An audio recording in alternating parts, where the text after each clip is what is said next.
Na nimekuja hapa kwa mshtuko kwa sababu ya mtoto wangu.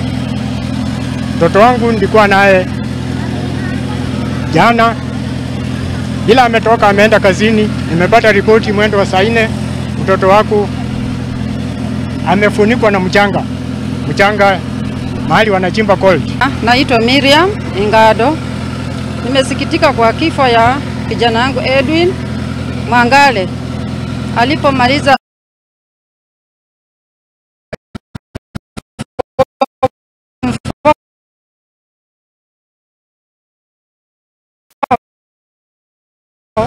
amefunikwa akiwa kwa shimo la gold. Kwa hivyo mimi naomba msaada, kwa sababu hata kwa boma hakuna kitu chochote. Nimeshindwa vile mali nitaanzia.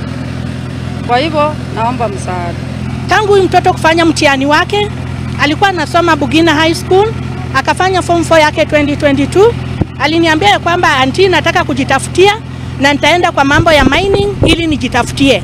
Tulikuwa tuko kwangu na mikutano yetu wa uchimbaji wangu, ndio tukapata ripoti tuna vijana 2 wako ndani ya shimo kwa ajili ya kuteleza na kuanguka, na tumefika karibu kutolewa, lakini ilikuwa utefutefu kuhusu wasimamishi wenye walikuwa na hiyo kasi.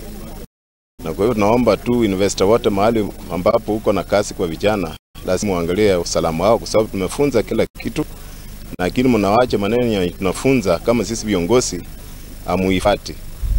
Nafikiria pale tutarudi nyuma, tutatafuta tua chinzi tawachukulia, kwa sababu mnaleta shida ambayo itakani itokee. Changamoto kwa ufupi imekuwa ni utepetevu, hawakufuata zile safety protocols ambazo tumewafunza na tumewajulisha. So ilikuwa ni utepetevu ndio umesababisha vifo ambavyo tumeshuhudia kwa siku hii ya leo.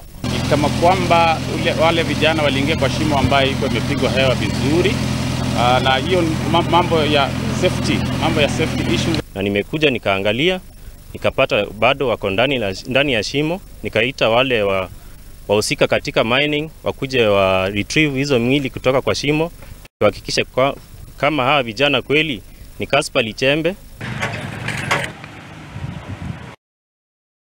Kuma kule kaunti